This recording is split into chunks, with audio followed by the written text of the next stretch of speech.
अस्सलाम वालेकुम, बिस्मिल्लाहिर्रहमानिर्रहीम। आज हम physics chapter number 10 simple harmonic motion and waves की एक्सरसाइज में मौजूद जो न्यूमेरिकल्स प्रॉब्लम्स होती हैं उसको डिस्कस करेंगे। तो पहले न्यूमेरिकल की तरफ चलने से पहले जिन दोस्तों ने और स्टूडेंट्स ने अभी तक चैनल को सब्सक्राइब नहीं किया तो वो इसको सब्सक्राइब कर दें ताकि आपको मौके पे तमाम वीडियोस मिल सकें।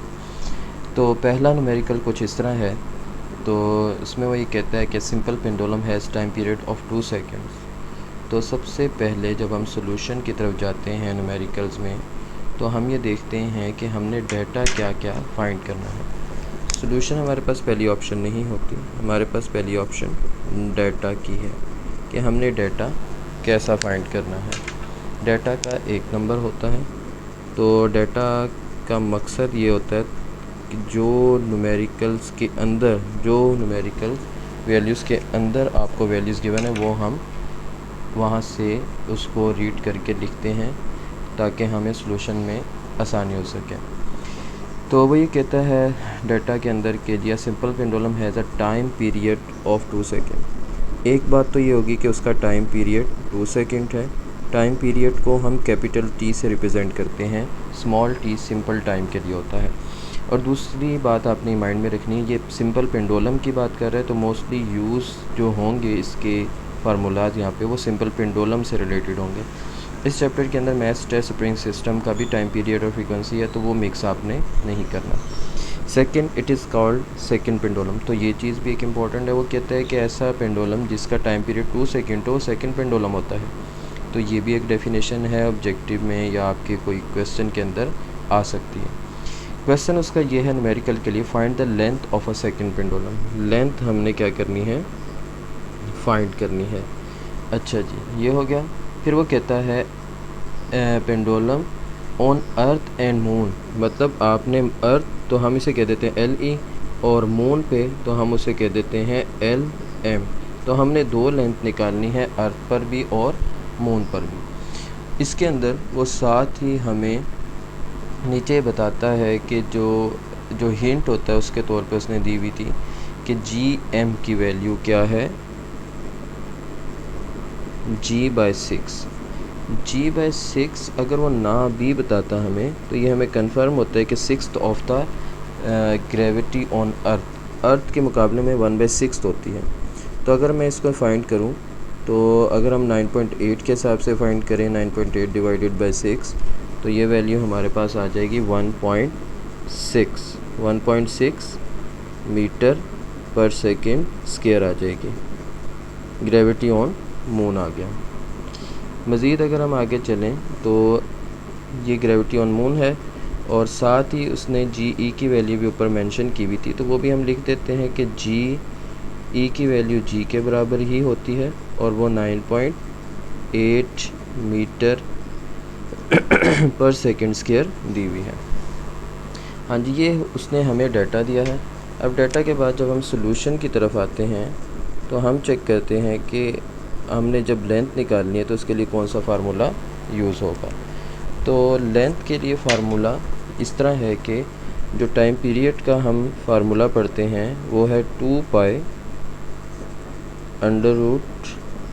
√L/G होता है। अब इसके अंदर इस तरह है कि हमने फाइंड करनी है लेंथ, तो लेंथ तो अंडर रूट के अंदर आ रही है तो हमने सबसे पहले अंडर रूट को ख़त्म करना है ताकि हम L को एक अलग जगह लिख सकें और बाकी तमाम वैल्यूज़ एक अलग जगह लिख सकें। तो अलग करने के लिए हम क्या करते हैं, फ़र्स्ट ऑफ़ ऑल 2π उसके साथ मल्टीप्लाई है तो पहले 2π इधर आके क्या हो जाएगा, डिवाइड और √L/G एज इट इज़। उससे अगले स्टेप पे मज़ीद अगर हम चलें तो taking square on both side, क्योंकि स्क्वायर रूट ख़त्म करने का एक ही तरीका है कि स्क्वायर रूट ले लिया जाए। और अब हम स्क्वायर रूट इसलिए ले रहे हैं क्योंकि अंडर रूट वाली रकम के साथ कोई वैल्यू नहीं है, 2π थी वो हमने इधर ला के डिवाइड कर दी। अब जब हमने स्क्वायर लिया तो स्क्वायर लेने से इसकी वैल्यू हो गई T² डिवाइडेड बाय 4π²। 2 के ऊपर स्क्वायर अलग तो 4, π के ऊपर स्क्वायर अलग तो π², और ये इससे कट जाएगा तो ये आ जाएगा हमारे पास L/G आ जाएगा। हाँ जी, अब अगर हम इसे देखें तो T square over 4 pi square is equal to L by G है। हम ये करते हैं, हमने लेंथ निकालनी है तो जी इधर आके इसके साथ टी स्केयर के साथ मल्टीप्लाई हो जाएगा और नीचे आ जाएगा 4 pi square is equal to L, length अलग हो जाएगा। अब लेंथ का फार्मूला, अब लेंथ आप इधर भी लिख लें अपनी आसानी के लिए, तो ये बन जाएगा G T square over 4 pi square बन जाएगा। अब हम क्या करते हैं, एक दफ़ा इसको अर्थ के लिए लिखेंगे तो जी की जगह हम जी ई भी लिख सकते हैं, सिंपल जी भी लिख सकते हैं, डिवाइडेड बाय 4 पाई स्केयर, और साथ ही हम इधर लिख लेते हैं लेंथ ऑन मून, हमने वो निकालनी थी, तो वो हो जाएगा G M T square over 4 pi square. इस फार्मूले की मदद से हमने लेंथ ऑन अर्थ, इस फार्मूले की मदद से लेंथ ऑन मून निकाला। जी के साथ जी ई और जी एम लिखा क्योंकि ये ग्रेविटी ऑन अर्थ और gravity on moon values change है। टाइम पीरियड टी में कोई फ़र्क नहीं पड़ता क्योंकि कांस्टेंट फिक्स वैल्यू दे दी है उसने 2 सेकंड, 4 कांस्टेंट वैल्यू है, पाई भी एक कांस्टेंट वैल्यू है, तो ये चेंज नहीं होते। तो इसके साथ जी एम या जी ई या टी ई 4 पाई ई इस तरह लिखने की ज़रूरत नहीं है। तो अब हम इसके अंदर वैल्यूज़ पुट करते हैं तो अब हमारा आंसर निकल आएगा।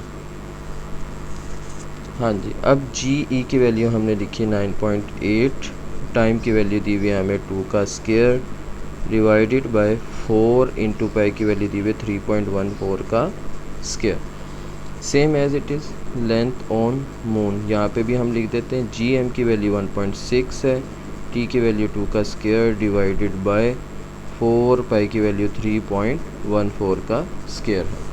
अच्छा, अब इसके हमने कैलकुलेशन करना है तो हम उसकी कैलकुलेटर की मदद लेते हैं। अब आपने गौर करना है कि जो न्यू कैलकुलेटर है उसमें ये एक ऑप्शन होती है, इसके ऊपर 9.8 मल्टीप्लाई बाई 2 का square divided by 4 multiply by 3.14 का स्केयर। तो आपने यूँ वैल्यूज़ लिख के इक्वल का बटन दबाना है तो वह डायरेक्ट आपको आंसर देगा, और अगर बिलफर्ज वो फ्रैक्शन में दे तो ये एस टी का बटन आप दबाएंगे तो वो आपको मेंशन कर देगा डेसिमल में। तो ये आ गई हमारे पास वैल्यू 0.99। लेंथ ऑन अर्थ कितनी निकल है हमारे पास 0.99, जो कि अप्रॉक्सीमेटली किसके इक्वल है, 1 मीटर के इक्वल है। अच्छा जी, नेक्स्ट इसी तरह हम दूसरी लेंथ अगर फाइंड करना चाहें, सिर्फ फ़र्क कहाँ पे आया है, ये इसकी वैल्यू में, तो ये इसको हम डिलीट करके यहाँ पे लिख देते हैं 1.6 लिखा, तो अब हमारा आंसर आ गया यूँ फ्रैक्शन में तो 0.16, जो कि अप्रॉक्सीमेटली 0.17 भी लिख सकते हैं, लेकिन बेहतर यही है कि क्योंकि 0.162 आ रहा है तो 0.16 ही लिख दें और इसके साथ इसका यूनिट भी मेंशन कर दें मीटर। तो ये आ गया हमारा दो आंसर जो कि उसने रिक्वायर्ड थे कि लेंथ ऑन मून और लेंथ ऑन अर्थ। तो एंड पे तीसरा स्टेप ये होता है कि हम आंसर मेंशन करते हैं। बहरहाल अगर आप बिलफर्ज इसको यहाँ से भी डायरेक्ट छोड़ दें तो आपका नंबर नहीं कटेगा। मेन 3 स्टेप होते हैं आप लोगों के, डाटा, सॉल्यूशन और आंसर। डाटा का 1 नंबर, सॉल्यूशन का 1 या 2 नंबर बाज़ का तो हो सकते हैं अगर ज़्यादा नंबर्स का न्यूमेरिकल है, और आंसर का 1 नंबर। आंसर से मुराद ये होती है कि आपका आंसर ठीक आना चाहिए, नहीं कि अलग करके लिखें। अगर आप लिखना चाहें तो वो भी एक अलग बात है अपनी न्यूमेरिकल की खूबसूरती के लिए। तो ये था हमारा पहला न्यूमेरिकल। अब हम चलते हैं सेकंड न्यूमेरिकल की तरफ। हाँ जी, सेकंड न्यूमेरिकल हमारा कुछ इस तरह है कि सबसे पहले हम उसको रीड करने से पहले इसकी ऑप्शन दे देते हैं कि डाटा। हाँ जी, a simple pendulum has time period of 5 second. तो अब अगर हम सबसे पहले रीड करें तो हमने डाटा ही उतारना होता है। तो पहली बात आ गई कि वो कहता है सिंपल पेंडुलम का जो टाइम पीरियड है वो कितना है, 5 सेकेंड है। तो टाइम पीरियड को हम कैपिटल टी से, और यह आ जाएगा 5 second. What should be the length of pendulum on moon. तो लेंथ ऑन मून निकालनी है हमने, सिर्फ लेंथ ऑन अर्थ नहीं है। टू हैव सेम पीरियड मतलब टाइम पीरियड वही है 5 सेकेंड, तो उसके लिए हम यूज़ कर सकते हैं ग्रेविटेशनल एक्सेलरेशन ऑन अर्थ। अच्छा जी, ग्रेविटेशनल एक्सेलरेशन ऑन अर्थ के मुकाबले में उसका जो वैल्यू है वो कितनी है, जो न्यूमेरिकल अगर हम कंप्लीट पढ़ें, यहाँ पे थोड़ा सा मिसिंग है, तो वो ये है कि आपने बताना है कि, आपको 1 मिनट दिखा देते हैं, ये है न्यूमेरिकल कुछ इस तरह के। Gravitational acceleration on moon is 1/6 of the gravitational acceleration on earth. अच्छा जी, ये 1/6 का मतलब वही है जो आपको मैंने पिछले न्यूमेरिकल में बताया था और वही ही है एज इट इज़ चीज़। तो अब अगर हम इसको देखें तो हम जी एम की वैल्यू लिख सकते हैं 1/6 on the gravity on earth, जो कि वही बात है कि 1/6 इंटू 9.8 की वैल्यू लिखी और इसको सिंप्लीफाई किया तो ये 1.6 मीटर पर सेकंड स्क्वायर आ जाएगा। तो ये हम लिख सकते हैं। नेक्स्ट अगर हम चलें अब इसके सोल्यूशन की तरफ, किसकी तरफ चलते हैं हम, इसके सोल्यूशन की तरफ अगर मूव करते हैं तो सोल्यूशन में हमने फ़र्स्ट ऑफ ऑल देखना है कि लेंथ फाइंड करनी है। तो इसमें भी वही सारा प्रोसेस होगा कि अगर हम time period of simple pendulum की बात करें तो वो फार्मूला है 2π L/g है। अब हमने क्या फाइंड करना है, इसके अंदर से लेंथ फाइंड करनी है। तो लेंथ फाइंड करने के लिए हम वही करते हैं, 2π इधर आके डिवाइड, तो ये बच जाएगा L/g रूट। इसको ख़त्म करने के लिए टेकिंग ऑन बोथ साइड हमने क्या ले लिया, स्क्वायर। दोनों तरफ हमने स्क्वायर ले लिया, तो ये स्क्वायर स्क्वायर रूट से कट जाएगा और ये वैल्यू बन जाएगी t² 4π स्क्वायर। टी पे स्क्वायर अलग, 2 पे स्क्वायर अलग, पाई का स्क्वायर अलग, इज़ इक्वल टू ये हमारे पास वैल्यू आ जाएगी L/g। और हमने क्या फाइंड करनी है, लेंथ ही फाइंड करनी है। तो अगले स्टेप में g इधर आके मल्टीप्लाई हो जाएगा GT² 4π square is equal to length. अच्छा जी, अब लेंथ हम इधर लिख लें या उधर तो कोई मसला नहीं होता, GT² 4π स्क्वायर। अब हमने सिंपल यहाँ पे लेंथ ऑन मून निकालनी है तो हम लिख सकते हैं LM और g की जगह भी GM लिख सकते हैं। अब हम इसकी वैल्यूज़ पुट करेंगे तो हम यहाँ पे आ जाते हैं कि length on moon is equal to GM की वैल्यू 1.6 है, T की वैल्यू हमारे पास 5 सेकेंड लिखने की बहरहाल ज़रूरत नहीं थी, तो स्क्वायर आ गया, 4π की वैल्यू 3.14 का स्क्वायर है। आप इसे काट ही दें, ऐसे कंफ्यूज होने से बेहतर है। अच्छा जी, नेक्स्ट अब हम कैलकुलेटर पे डायरेक्ट ये वैल्यूज़ पुट करेंगे। तो डायरेक्ट पुट करने पे हमारे पास ये पहले से मौजूद है लिखा हुआ, तो हम क्या करते हैं, सिर्फ यहाँ पे चेंज आया 5 सेकेंड। तो आप ख़ुद भी देख सकते हैं कि असल ये न्यूमेरिकल बिल्कुल उससे मिलता जुलता था, तो इसमें कोई ख़ास फ़र्क नहीं था। तो आपने इक्वल का बटन दबाना है और आपका आंसर आ जाएगा फ्रैक्शन में, फिर हम ये ST का बटन दबाएंगे तो ये कन्वर्ट हो जाएगा पॉइंट। तो 1.01 मीटर ये हमारा आ गया आंसर। तब अगर आप चाहते हैं कि इसको अलग से लिखना है तो आप लिख दें, आंसर की हमने हेडिंग दी और ये आ जाएगी length on moon is equal to 1.01 metre. ये हमारा रिक्वायर्ड आंसर आ गया। अब हम चलते हैं न्यूमेरिकल नंबर 3 की तरफ। हाँ जी, न्यूमेरिकल नंबर 3 कुछ इस तरह है। वो कहता है pendulum of length 2 metre is vibrating at a planet. Pendulum की बात ही आ गई, simple pendulum of a length 2 metre. Length उसने मेंशन कर दी है, वो कहता है कि लेंथ उसकी कितनी है, 2 मीटर है। Is vibrating at a planet, it complete its 1 vibration in 5 second. हाँ जी, अब टाइम दिया उसने 5 सेकेंड, लेकिन ये टाइम नहीं, ये टाइम पीरियड होगा। क्यों?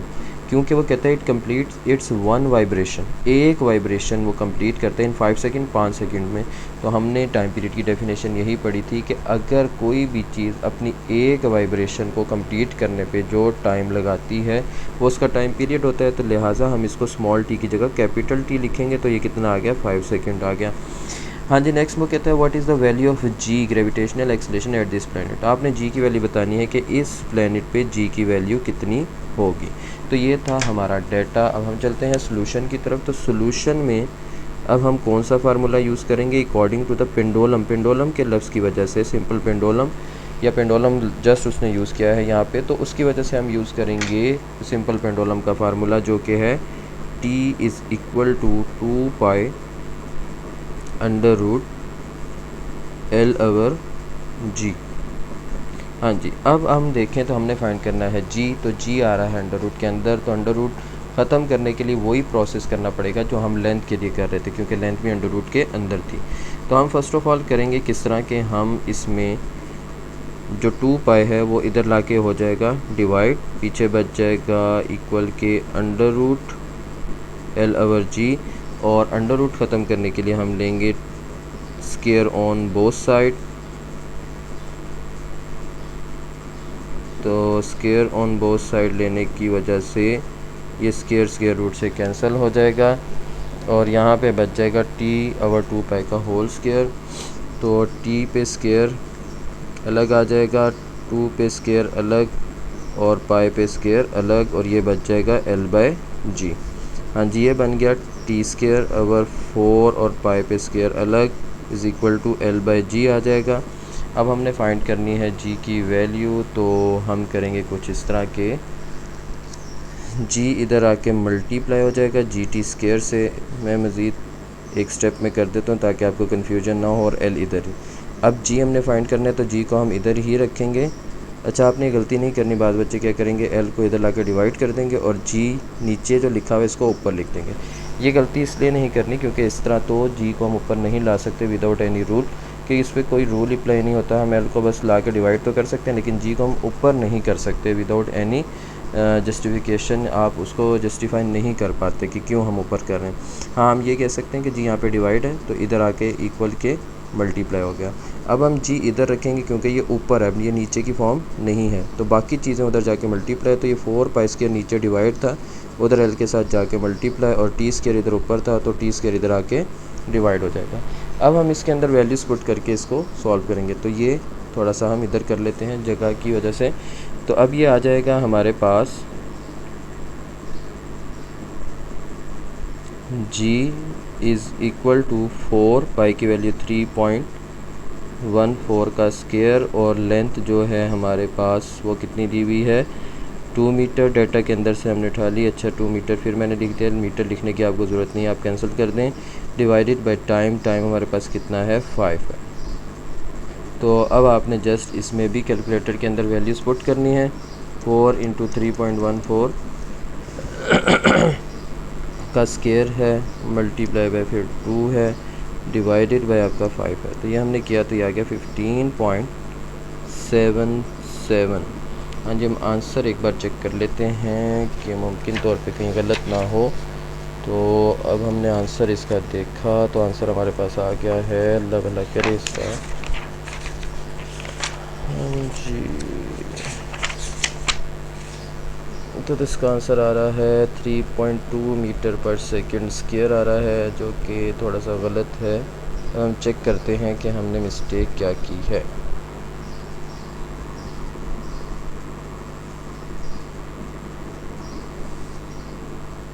हाँ जी, क्या मिस्टेक हुई है हमसे, ये 5 के ऊपर हमने स्क्वायर नहीं डाला। यह आ गया 3.15। हाँ जी, 3.15 अप्रॉक्सीमेटली। अगर आप देखें तो हम इसको राउंड ऑफ कर लेंगे, 3.2 मीटर पर सेकंड स्क्वायर। तो ये था हमारा रिक्वायर्ड आंसर। अगर हम इसको हेडिंग देना चाहें तो हमारा ये न्यूमेरिकल कंप्लीट हो गया। अब हम चलते हैं न्यूमेरिकल नंबर 4 की।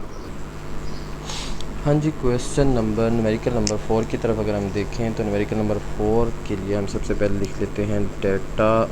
न्यूमेरिकल थोड़ा सा शॉर्ट है, छोटा है। अब है time, what is the time period. Time period की बात आ गई तो हमने कैपिटल टी फाइंड करना है of a mass spring system. हाँ, अब सिंपल पेंडुलम नहीं रहा, अब आ गया mass spring system, mass attach spring system भी बोलते हैं। If mass attach to spring is 500 gram, mass कितना दिया हुआ है इसके साथ 500 ग्राम है, तो ग्राम को हम इधर ही चेंज कर लेते हैं। 1000 से अगर हम डिवाइड कर दें तो मैस हमारा आ जाएगा 0.5 kg स्टैंडर्ड यूनिट है, वो हम यूज़ करते हैं। And it's spring constant is, spring constant भी दिया है, स्प्रिंग कांस्टेंट को हम के से रिप्रेजेंट करते हैं, विच इज़ 20 न्यूटन पर मीटर उसने वैल्यू दी हुई है। अब हम चलते हैं इसके सोल्यूशन की तरफ। तो सोल्यूशन के लिए हम अब कौन सा फार्मूला यूज़ करेंगे, क्योंकि अब टाइम पीरियड ये सिंपल पेंडुलम का नहीं है, अब टाइम पीरियड आ गया है ये मैस अटैच स्प्रिंग सिस्टम का।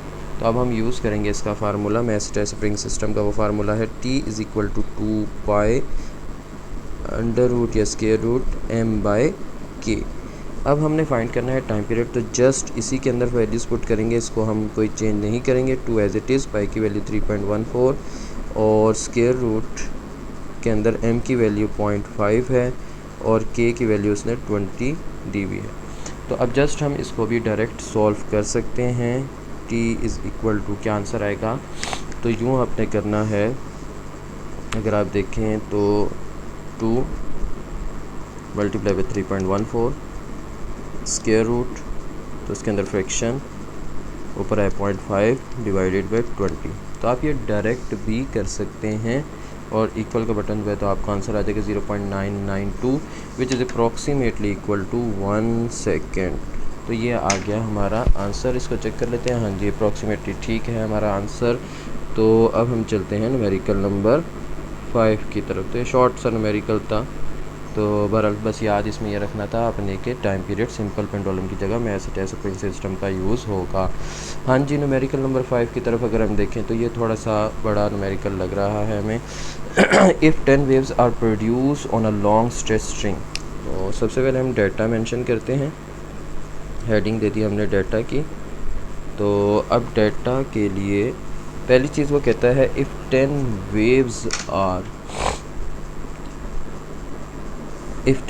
आर प्रोड्यूस, तो इसे हम मेंशन करते हैं कैपिटल N से, जिसको हम नंबर ऑफ वेव्स भी कहते हैं। नंबर ऑफ वेव्स भी कहते हैं, वो किसके इक्वल है, 10 वेव्स दी हुई है हमें। फिर वही कहता है कि of a length 1 metre, length L is equal to. अच्छा जी, अब इसमें एक पॉइंट है, लेंथ को L से रिप्रेजेंट करते हैं, लेकिन ये 10 waves are produce on a long stretch string of a length. String को जितना स्ट्रेच किया गया, खींचा गया है, तो उसकी जो लेंथ है, तो उस लेंथ को हम कंसिडर करते हैं डिस्टेंस के तौर पे भी, क्योंकि जब हमने उसे एक पॉइंट से खींच के दूसरे पॉइंट तक लेके गए तो उसकी लेंथ बढ़ गई, लेकिन असल में ये क्या था, ये डिस्टेंस का इजाफा था। मिसाल के तौर पे पहले यूँ है आपके पास स्प्रिंग की शेप, लेकिन आपने इसको खींचा, तो जब हमने इसे खींचा तो ये यूँ थोड़ा सा ओपन होके वहाँ तक चला गया। तो अब जो ये यहाँ से लेके यहाँ तक जिसको हम लेंथ कह रहे हैं कि उसकी लेंथ है, तो उसको हम डिस्टेंस भी कह सकते हैं। तो लेंथ की जगह हम SB लिख सकते हैं, और वो कितना आ गया है हमारे पास, 1 मीटर आ गया है।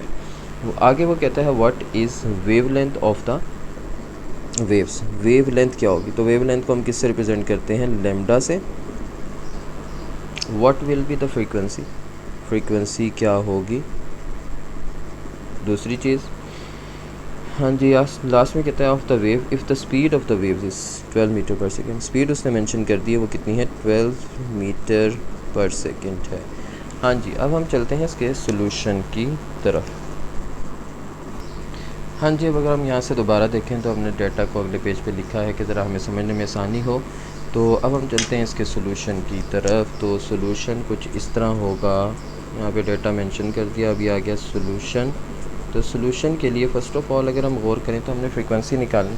तो फ्रीक्वेंसी का फार्मूला होता है number of waves divided by time. तो टाइम हमारे पास नहीं है। वेव लेंथ निकालनी है, तो वेव लेंथ के यूज़ होता है v equal to F lambda में, तो उसमें फिर f नहीं है। तो हम यूज़ करते हैं फ़र्स्ट ऑफ ऑल पुराना 9th का एक formula v equal to s/t। तो इसकी मदद से हम पहले वेलोसिटी या स्पीड हमें दी हुई है 12 और डिस्टेंस हमें दिया हुआ है 1 मीटर डिवाइडेड बाई t हमने फाइंड करना है। तो t यहाँ पे आके मल्टीप्लाई हो जाएगा 12 के साथ और 1 इधर रह जाएगा। तो t को हम अगले स्टेप में इधर रखेंगे और 12 इधर ला के हम क्या कर देंगे, डिवाइड कर देंगे। तो कैलकुलेटर से हम इसको डिवाइड कर लेते हैं। तो ये तो सिंपल सा है, आपको सबको पता होगा। तो ये आ जाएगा 0.0833 सेकेंड आ जाएंगे। अच्छा जी, ये निकल आया। तो अब हम इसकी मदद से फ्रीक्वेंसी फाइंड कर सकते हैं, क्योंकि फ्रीक्वेंसी का एक फार्मूला होता है नंबर ऑफ़ वेव्स मतलब n डिवाइडेड बाय टाइम। ये एक डेफिनेशन के अंदर फार्मूला है। डेफिनेशन से बनता है कि फ्रीक्वेंसी की डेफिनेशन हम करते हैं number of waves passing through a point in unit time. तो ये फार्मूला उसकी मदद से बनाया जाता है। अब फ्रीक्वेंसी हमने फाइंड करनी है। n आपके पास 10 है और टाइम पीरियड टाइम 0.0833 है। नहीं तो आप 1/12 भी यूज़ कर सकते हैं, नहीं तो 0.0833 अगर हम लिखें और इसको इससे डिवाइड करें 10 डिवाइडेड बाय दिस, तो आपके पास 120 ही आ जाता है। 120 हर्ट्ज़ यूनिट है इसका। हाँ जी, लास्ट हमारे पास अब रहेगा वेवलेंथ का मसला। तो वेवलेंथ के लिए हम फार्मूला यूज़ करते हैं v is equal to F lambda use करते हैं। v 12 है, फ्रीक्वेंसी आपने फाइंड कर ली थी, तो सॉरी नेक्स्ट स्टेप में लिख लेते हैं। फ्रीक्वेंसी हमने फाइंड कर ली 120 और लेमडा फाइंड करना है एज इट इज़। तो 12 इधर ही रहेगा, 120 इधर आके डिवाइड हो जाएगा, तो वेवलेंथ लेमडा बच जाएगा। उसके बाद 12 डिवाइडेड बाई 120 करेंगे, भी सिंपल कैलकुलेशन है, तो हमारे पास आंसर आ जाएगा 0.1 और लेमडा वेवलेंथ का यूनिट भी मीटर ही होता है। तो ये हमारे 3 आंसर आ चुके हैं। तो आप अगर आंसर अलग से मेंशन करना चाहते हैं तो आंसर की हेडिंग दे दें। आंसर की हेडिंग देने के बाद हम इसको लिख लेंगे एज इट इज़ जो आंसर आए हैं। फर्स्ट ऑफ ऑल हमारा एक आंसर आया है टाइम का which is equal to 0.0833 second. दूसरा आंसर हमारा आया है फ्रीक्वेंसी का which is equal to 120 hertz. तीसरा आंसर हमारा आया है वेवलेंथ लेमडा का which is equal to 0.1 metre है। तो ये 3 आंसर हमारे आ चुके हैं। तो अब हम चलते हैं नेक्स्ट क्वेश्चन, नेक्स्ट न्यूमेरिकल 6 की तरफ। हाँ जी, क्वेश्चन नंबर 6 की तरफ अगर हम देखें तो क्वेश्चन कुछ इस तरह है, ripple tank of a length 1.6 metre. हाँ जी, हम डेटा की हेडिंग दे दें पहले, ripple tank of length 1.6 metre. Ripple tank की जो लेंथ है, अब यहाँ पे भी लेंथ से मुराद उसका डिस्टेंस है, क्योंकि एक तरफ से दूसरी तरफ जितना वो फैला हुआ है तो वो डिस्टेंस ही कहला सकता है, क्योंकि वेव पॉइंट बनेंगी एक पॉइंट से दूसरे पॉइंट तक तो उतना ही डिस्टेंस कवर करेंगे जितना आगे रिपल टैंक की लेंथ है। तो वो आ गया 1.6 मीटर आ जाएगा। Waves cover this length in 2 second. Waves अपना डिस्टेंस कवर करती हैं 2 सेकेंड्स में। If the distance between the 2 consecutive trough. अच्छा जी, ये भी समझना एक चीज़ ज़रूरी है कि ट्रफ और क्रस्ट क्या है। ये एक वेव अगर हम देखें, जस्ट सपोज हमने की, तो हमें पता है कि ऊपर वाला हिस्सा ही क्या होता है, क्रस्ट। तो एक क्रस्ट से दूसरे क्रस्ट तक का फासला, सी मीन क्रस्ट, जो फासला होता है वो वेवलेंथ लैम्डा के इक्वल होता है। तो सेम एज इट इज़ जो नीचे वाला हिस्सा होता है ट्रफ, ठीक है, कैपिटल टी से रिप्रेजेंट कर दिया समझाने के लिए आपको ट्रफ। तो 2 ट्रफ के दरमियान जो नीचे वाले 2 पॉइंट्स हैं, इनके दरमियान भी जो फासला होता है वो लैम्डा के बराबर होता है। तो उसने जो लिखा है distance between the 2 consecutive trough is 20 centimetre. तो हम लिख सकते हैं कि वेवलेंथ लैम्डा जो है वो 20 सेंटीमीटर के इक्वल है। इसको भी यहीं पे अगर हम चेंज कर लें, सेंटीमीटर से मीटर स्टैंडर्ड यूनिट में जाएँ तो 100 से हम डिवाइड करते हैं सेंटीमीटर से मीटर में जाने के लिए, तो ये हमारे पास आ जाएगा 0.2 मीटर आ जाएगा। Then find the number of waves. Number of waves को हम n से ही रिप्रेजेंट करते हैं, नंबर ऑफ़ वेव्स को। उसके बाद है फ्रीक्वेंसी ऑफ द वेव्स, ये भी हमने फाइंड करनी है, फ्रीक्वेंसी भी हमने फाइंड करनी है, एंड देयर टाइम पीरियड, और कैपिटल टी टाइम पीरियड भी हमने फाइंड करना है। तो इसमें मुख्तलिफ़ चीज़ें उसने मेंशन कर दी हैं जो हमने फाइंड करनी है। अब हम चलते हैं सोल्यूशन की तरफ। तो सोल्यूशन में हम जज करने की कोशिश करेंगे फ़र्स्ट ऑफ़ ऑल हम क्या फ़ाइंड कर सकते हैं। तो अगर हम देखें नंबर ऑफ़ वेव्स फाइंड करने के लिए, तो हमें चाहिए फ्रीक्वेंसी और time according to the formula, but हमारे पास फ्रीक्वेंसी नहीं है। तो फिर हम चलते हैं अगर फ्रीक्वेंसी की तरफ, तो फ्रीक्वेंसी का फार्मूला आता है v is equal to F lambda में। तो लेमडा हमारे पास मौजूद है वेवलेंथ, लेकिन स्पीड v मौजूद नहीं है। हाँ, अब स्पीड हम एक सेकंड फार्मूला, जो फर्स्ट फार्मूला जो 9th में पढ़ते थे, उससे निकाल सकते हैं। तो v is equal to s by t। उम्मीद है आपको ये बात समझ आ गई होगी कि हम डायरेक्ट इस पर क्यों आए हैं।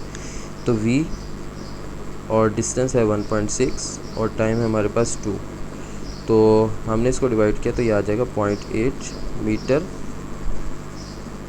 पर सेकेंड स्क्वायर आ जाएगा। अच्छा जी, इसको ब्रैकेट में भी लिख सकते हैं, बाज़ साथी इसको दोस्त इसको यूँ लिखते हैं 0.8 मीटर पर सेकेंड स्क्वायर, तो वो एक ही बात होती है, इसमें कंफ्यूज होने की ज़रूरत नहीं है। हाँ जी, तो स्पीड आ गई हमारे पास। अब स्पीड उसने मांगी नहीं थी, लेकिन इसकी मदद से हम फ्रीक्वेंसी फाइंड कर सकते हैं। कैसे? v is equal to F lambda. तो स्पीड हम निकाल चुके हैं 0.8, फ्रीक्वेंसी हमारे पास हमने फाइंड करनी है, लैम्डा वेवलेंथ 0.2 गिवन है। तो नेक्स्ट स्टेप में क्या होगा, 0.8 इधर ही, 0.2 आके इसके साथ डिवाइड, तो पीछे रह जाएगी फ्रीक्वेंसी। तो अब फ्रीक्वेंसी आ जाएगी हमारे पास 4 हर्ट्ज़। आप डिवाइड कर लें कैलकुलेटर से तो आंसर 4 आएगा और ये उसका यूनिट आ जाएगा हर्ट्ज़। हाँ जी, फ्रीक्वेंसी भी निकल आई। अब रह गया हमारे पास नंबर ऑफ़ वेव्स। तो अब हम यहाँ पे कर लेते हैं जगह की मुनासिबत से। तो नंबर ऑफ़ वेव्स n किसके बराबर होता है, सॉरी फ्रीक्वेंसी किसके बराबर होती है, फ्रीक्वेंसी बराबर होती है number of waves per unit time के। फ्रीक्वेंसी हमने अभी फाइंड की, वो कितनी आ गई 4, number of waves n find करनी है और स्मॉल t कितना है 2 इधर आके 4 से मल्टीप्लाई हो जाएगा, तो ये n 4 to the 8 is equal to n, ये आ जाएगा हमारे पास नंबर ऑफ़ वेव्स कितनी है 8। हाँ जी, लास्ट चीज़ रहेगी टाइम पीरियड। तो अब हम टाइम पीरियड निकालेंगे। तो यहाँ पे कोई स्पेसिफिक फार्मूला नहीं यूज़ करना चाहिए हमें, जस्ट ये एक रिलेशन टाइम पीरियड और फ्रीक्वेंसी का 1/f है, वो यूज़ किया हमने। Time period as it is 1/f, f की वैल्यू हम क्या फाइंड कर चुके हैं 4 फाइंड कर चुके हैं, तो वो हम यहाँ पे मेंशन कर देंगे। तो ये आ जाएगा 0.25 सेकेंड आ जाएगा। तो ये हमारा टाइम पीरियड भी निकल आया। हाँ जी, ये थे हमारे 3 वैल्यूज़, 3 आंसर 8, 4 और 0.4 से 25 सेकेंड्स। तो ये हमारा आंसर ठीक आ चुका है। एक आंसर ये है हमारा, एक आंसर ये है हमारा और एक आंसर ये हमारा हमने मेंशन कर दिया सारा। हाँ जी, ये था हमारा क्वेश्चन नंबर 6, न्यूमेरिकल नंबर 6। उम्मीद है आपको समझ आई होगी। अब हम चलते हैं न्यूमेरिकल नंबर 7 और ये लास्ट न्यूमेरिकल है इस चैप्टर का। हाँ जी, न्यूमेरिकल नंबर 7 को अगर हम देखें तो वो कहता है कि calculate the frequency of red light. Frequency find करनी है, तो हमारे पास यही है कि f is equal to question mark frequency of the red light of wavelength उसने दी हुई है, वो कितनी है 700 नैनोमीटर है। इसको अगर हम चेंज करके लिखना चाहें तो 700 इंटू नैनो की जगह 10 की पावर -9 और मीटर एज इट इज़ आ जाएगा इन अ वैक्यूम। मज़ीद उसने कोई इन्फॉर्मेशन नहीं दी हुई है, तो हम चलते हैं डायरेक्ट अब सॉल्यूशन की तरफ। अच्छा, जैसे ही हम सॉल्यूशन पे आएंगे तो उसने ये कहा था कैलकुलेट द फ्रीक्वेंसी और वेवलेंथ दिया हुआ। जब ऐसी कंडीशन है कि फ्रीक्वेंसी और वेवलेंथ का जिक्र आ रहा है तो एक ही फार्मूला हमारे माइंड में आता है और वो है v is equal to F lambda. अब यहाँ पे स्पीड तो हमें कोई दी हुई नहीं है, तो ऐसी सूरत में हम यूज़ करते हैं speed of light. Speed of light के लिए फिर फार्मूला हमने ये प्रूव किया था c is equal to F lambda, बस v की जगह c आ जाता है। तो अब c हमें मालूम है, c क्या चीज़ है speed of light which is equal to, हम यहाँ पे मेंशन कर देते हैं स्पीड ऑफ लाइट है इन एयर में। हाँ जी, स्पीड ऑफ लाइट कितनी होती है 3 इंटू 10 की पावर 8 मीटर पर सेकेंड होती है। अच्छा जी, पीछे हमने एक न्यूमेरिकल में एक मिस्टेक की है जो कि लास्ट में आपको मेंशन कर देंगे। हाँ जी, क्योंकि उसका यूनिट बस चेंज कर दिया, स्पीड का यूनिट मीटर पर सेकंड होता है, मीटर पर सेकंड स्क्वायर एक्सेलरेशन का होता है। अब इसकी मदद लेते हुए हम c की जगह लिखते हैं 3 इंटू 8 और फ्रीक्वेंसी उसने मालूम करने को कहा है और वेवलेंथ है 700 इंटू 10 की पावर -9। तो अब फ्रीक्वेंसी फाइंड करनी है तो 3 इंटू 10 की पावर 8 इधर ही रहेगा, 700 इंटू 10 की power -9 is equal to frequency. हाँ जी, अब हम इसको डिवाइड कर लेंगे इसकी मदद से। तो ये है 3 इंटू 10 की पावर 8 आ गया डिवाइडेड बाय 700 मल्टीप्लाई बाय 10 की पावर -9, नैनो -9 होता है। तो ये आ गया 4.28 जो 9 कर लें इंटू 10 की पावर 14, तो ये बन गया 4.28 या 29 जो भी आप लिख लें 10 की पावर 14 और यूनिट इसका क्या है हर्ट्ज़। तो ये हमने निकाल ली फ्रीक्वेंसी। तो बेशक अब आप इसको यूँ लिखते हैं, आंसर आ गया हमारा और फ्रीक्वेंसी को हम राइट साइड पे लिख लें तो एक ही बात है, 4.28 इंटू 10 की पावर 14 हर्ट्ज़, ये हमारा आंसर आ गया। हाँ जी, ये थे हमारे आज के चैप्टर नंबर 10 के न्यूमेरिकल्स जो कि हमने डिस्कस किए। उम्मीद है कि आपको समझ आए होंगे। तो कोई भी प्रॉब्लम या इशू हो, कोई क्वेश्चन हो तो आप कमेंट सेक्शन में कर सकते हैं। और जाते जाते आप सब दोस्तों से गुजारिश ये है और स्टूडेंट्स ख़ास तौर पे जो रेगुलरली इसको देखते हैं, तो जिन्होंने अभी तक चैनल को सब्सक्राइब नहीं किया तो चैनल को सब्सक्राइब भी कर दें और दोस्तों में शेयर भी कर दें। बहुत बहुत शुक्रिया, जज़ाकल्लाह।